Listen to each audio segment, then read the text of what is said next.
안녕하세요. 저는 강원도에 살고 있는 22살의 평범한 여자입니다. 남들 사연만 듣다가 이렇게 제가 직접 써보는 건 처음이라 많이 떨리네요. 가족욕을 한다는 게 누워서 침 뱉기겠지만 오죽하면 이런 말을 하겠나 이해해 주시고 공감해 주시면 더 힘이 나고 좋을 것 같습니다. 어디서부터 이야기를 해야 할까요? 저는 강원도 산골의 작은 마을에서 태어났고 저희 집은 어려서부터 늘 가난했습니다. 저에겐 저보다 2살 많은 언니가 하나 있어요.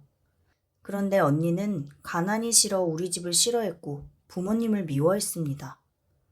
왜 내가 이런 집에 태어나야 했는지 늘 부모님을 원망하는 말만 해왔죠. 항상 가진 것도 많고 풍요로운 삶을 꿈꾸던 언니가 입버릇처럼 항상 하던 말이 있었어요. 자기는 절대 이렇게 살지 않을 거라고. 내 자식은 이런 환경에서 자라게 하지 않을 거라고.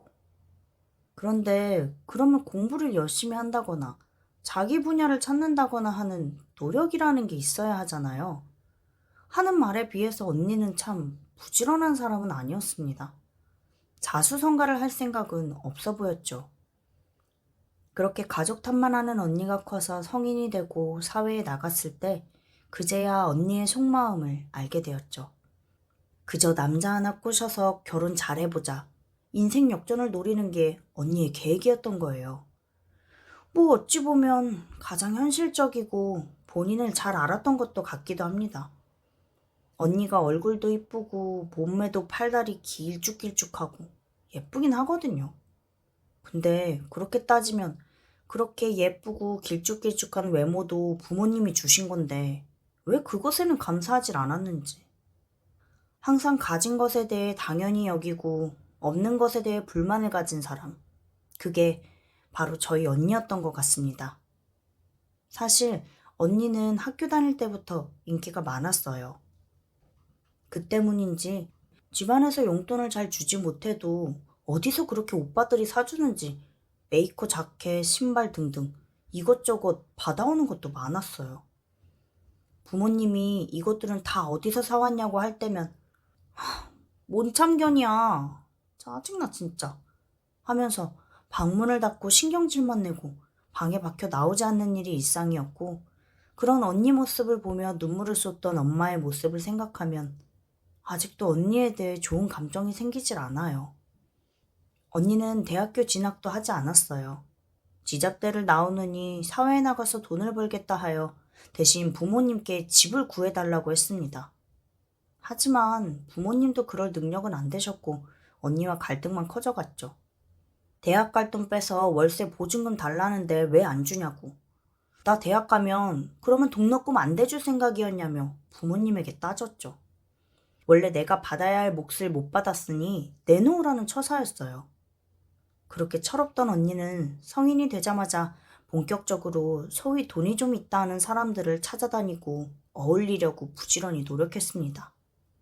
그 당시까지 그래도 언니하고는 SNS 친구가 되어 있었기에 언니의 게시물들을 보며 언니가 어떤 행동을 하는지 지켜볼 수가 있었죠. 그런데 수년간 노력이란 노력은 다 하는 것 같더니 생각보다 잘 되지 않았나 봐요. 돈 많은 부자들이 정신이 똑똑히 박혀 있다면 딱 봐도 좋지 못한 감정을 가지고 접근하는 우리 언니 같은 사람과 친하게 지내줄 리가 있겠어요.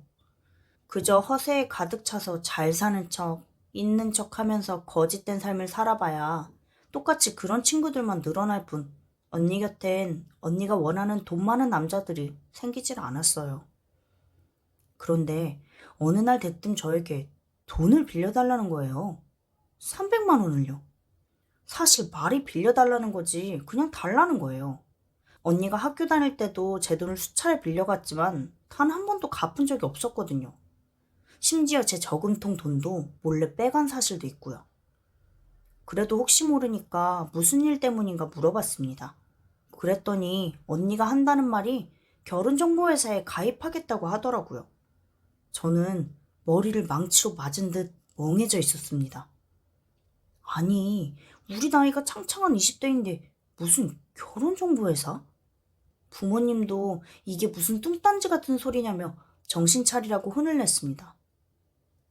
하지만 언니는 생각처럼 설득이 되지 않자 거실 바닥에 드러누워서 소리 지르고 난리도 아니었어요. 하지만 결국 원하는 바를 이루지는 못했고 몇 달간 빠듯하게 알바를 해서 돈을 모으더니 본인 힘으로 결혼정보회사에 등록했습니다. 참 대단하다 싶었어요. 자기 힘으로 그렇게 할 수 있었으면 진작 그렇게 했어야죠. 그런데 저는 그런 언니의 행동들이 참 철없고 바보 같다 느꼈습니다.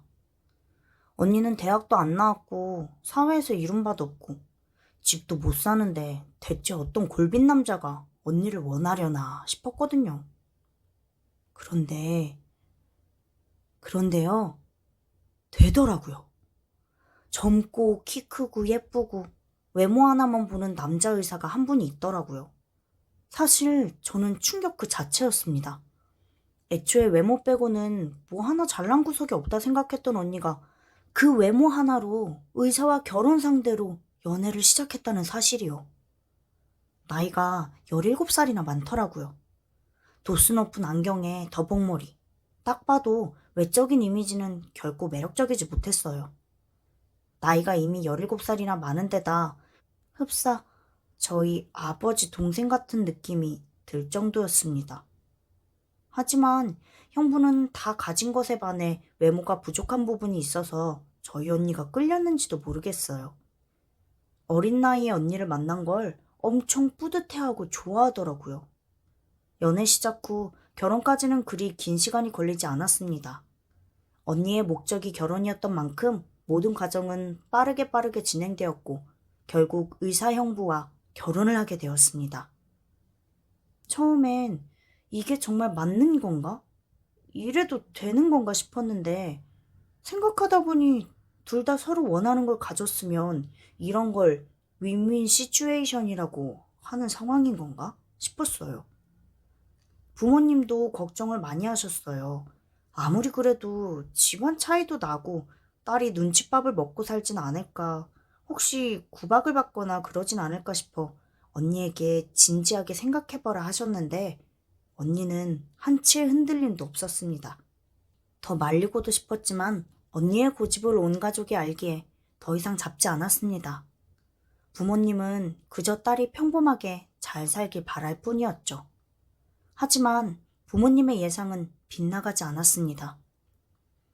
형부는 자기 주관이 거의 없는 편이었고 엄마가 시키는 대로 하는 마마보이 같은 스타일이었어요. 시어머님의 말에 무조건 복종하며 네 하는 편이었죠. 그런데 그도 그럴 것이 시어머니는 딱 봐도 성격이 강한 게 보였어요. 부리부리한 매서운 눈매에 살짝 내려간 윗꼬리, 얇은 입술, 살짝 나온 광대. 외모가 어떻다기보다는 인상이 정말 매서웠어요. 누구든 찍소리 못할 것 같은 아우라? 언니는 결혼 후 시댁에 출퇴근하듯 자주 들락거렸어요. 시어머니가 부르면 가고 일 시키면 하고 며느리가 아니라 이 정도면 비서 아닌가 할 정도로 자주 불렀어요. 묘하게 사람을 부리는 느낌이었어요. 저도 나이가 어려서 모르니까 시어머니들은 다 저런 건가 싶으면서도 썩 유쾌하진 않았습니다. 언니는 결혼 1년 반 만에 아들을 낳았습니다. 시어머니가 무척 좋아하시고 아이를 이뻐하긴 하시는데 일반적인 할머니하고는 조금 달랐어요. 아이를 종종 보기만 할 뿐 맡아서 봐주시거나 그런 건 일절 없었어요. 그러면서 매번 이렇게 키워라 저렇게 키워라 간섭이 좀 많았습니다. 하나라도 그냥 넘어가는 일이 없었어요. 정말 깐깐 그 자체였어요. 언니가 참 피곤하겠다 싶어서 가끔 안쓰럽기도 했습니다. 언니 입장에서는 당연히 친정이 더 편할 테니 아이를 낳고는 엄마와 제가 언니네 집에 자주 방문했습니다. 조카도 봐주고 집안일도 도와주고요. 엄마는 일을 하시는데도 시간이 생기면 무조건 손주를 봐줬습니다. 엄마가 쉴 시간이 정말 1시간도 없었어요. 옆에서 보면 혹시나 엄마가 건강이 상하지 않을까 걱정이 됐습니다. 언니는 결혼 초에 가끔 놀러 올 때 비싼 과일을 들고 와서는 가족들에게 비싼 거라고 먹어보라며 뿌듯해할 때도 있었습니다. 그런데 언니가 언제부턴가 저희를 좀 하대하는 듯한 느낌이 들었어요. 마치 집안일을 해주는 하녀를 대하는 듯 무시하는 느낌이요. 처음엔 언니가 육아에 지쳐서 짜증을 낸다고 생각했어요. 그런데 짜증을 떠나서 하는 말들이 너무 기분이 나빴어요. 내가 우리 집 올 때 옷 좀 잘 입고 오라고 했지. 됐다. 말해도 뭘 알아들어야지. 궁상맞게 좀 그러지 마. 무식하게 왜 그래 진짜? 이건 누가 봐도 무시하는 언행 아닌가요? 시댁에서의 언니 모습과 친정에서의 모습이 달라도 정말 너무 달랐습니다. 아무리 친정이 편해도 이건 좀 너무하다는 생각이 들었어요. 전 점점 화가 났습니다. 하지만 엄마는 언니도 나름 아이 낳고 사느라 지쳐서 그러는 걸 거라며 해준 것도 없는데 미안하다고 그냥 두라고 하셨어요. 전 엄마의 그 말도 답답했습니다. 왜 해준 게 없어요? 여태껏 키워줬으면 부모로서 할 책임은 이미 다 한 거 아닌가요? 이런 말 들으면서 애까지 봐주고 집안일까지 해줘야 하는 게 맞는 건가요? 하지만 엄마는 그저 묵묵히 있을 뿐이었어요. 그러다 결정적인 사건이 하나 터졌습니다. 조카가 돌이 지나고 어린이집을 다니기 시작했습니다.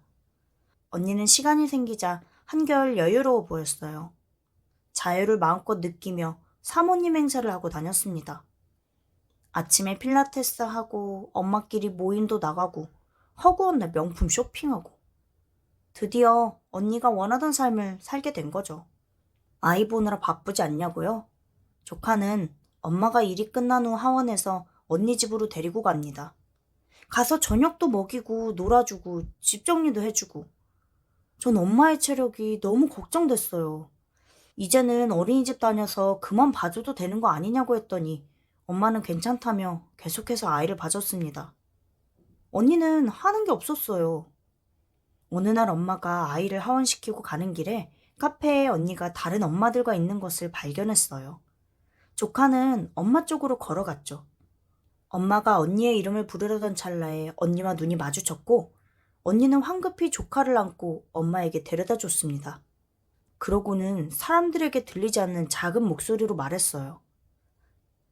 엄마, 혜성이 데리고 먼저 집에 가 있어. 그래. 그리곤 다시 사람들 있는 자리에게로 돌아갔는데 그 사람들이 하는 말을 엄마가 들었습니다. 친정엄마셔? 아니, 우리 시터 이모님. 미세먼지도 있고 그래서 먼저 들어가 있으라고 했어. 엄마는 그 말을 듣고도 아무것도 할 수 없었습니다. 조카 밥을 먹이고 있는데 언니가 왔고 엄마는 말없이 집으로 돌아왔습니다. 전 이 얘기를 듣고 너무 화가 나서 내일부터는 절대 언니 집에 가지 말라고 했습니다. 그런데도 애는 누가 보냐며 일 끝나고 가려는 엄마를 붙잡아 집으로 데려왔습니다. 언니에게 카톡을 남겼어요. 엄마 식모처럼 부리지 말고 네 자식 네가 알아서 키우라고요. 언니는 곧바로 전화가 왔지만 열받아서 받지 않았습니다. 전 가족이라고 모든 것을 이해해야 한다고 절대 생각하지 않습니다. 본인 자존심을 위해서 엄마를 짓밟다뇨. 절대 이해할 수 없습니다. 언니는 다음날 혼자 집으로 찾아왔습니다. 왜 제가 화가 났는지 모르는 것 같았어요. 나왔어. 왔니? 이거 시댁이랑 외식 갔다가 남은 거 좀 포장해왔어. 비싼 집이야. 맛있어. 먹어봐. 전 그 말에 정신줄을 놓았습니다. 야!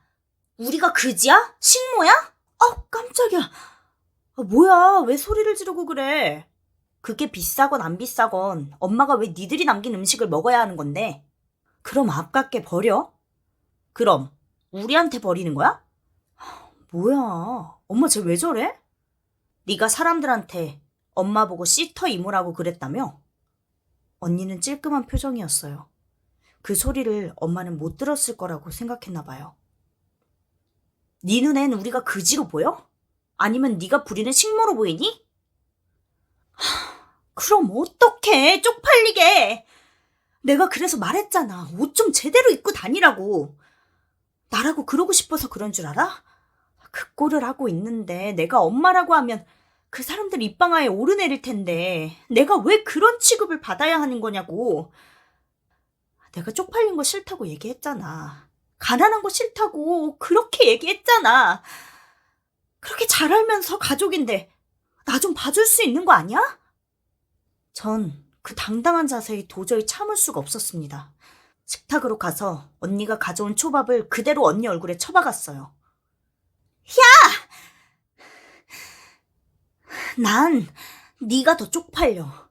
어떻게 사람이 자기 가족을 그런 취급을 하면서 당당하게 뭐 잘났다고 떠들 수가 있어? 네가 사람이야? 우리 이제 너 없는 취급할 거니까 네가 필요할 때 찾을 생각하지 말고 앞으로 가족은 없다고 생각하고 네 잘난 시댁하고 평생 살아. 언니는 그대로 문을 박차고 나갔고 전 씩씩대며 방으로 들어갔어요. 거실에서는 엄마의 흐느끼는 소리가 들렸습니다. 전 이제 언니는 없다 셈치고 살 겁니다. 언니가 와서 엄마에게 사과하기 전까지 엄마도 최대한 어떻게든 언니를 못 만나게 할 거예요. 저 괘씸죄를 전 절대로 용서할 수 없습니다.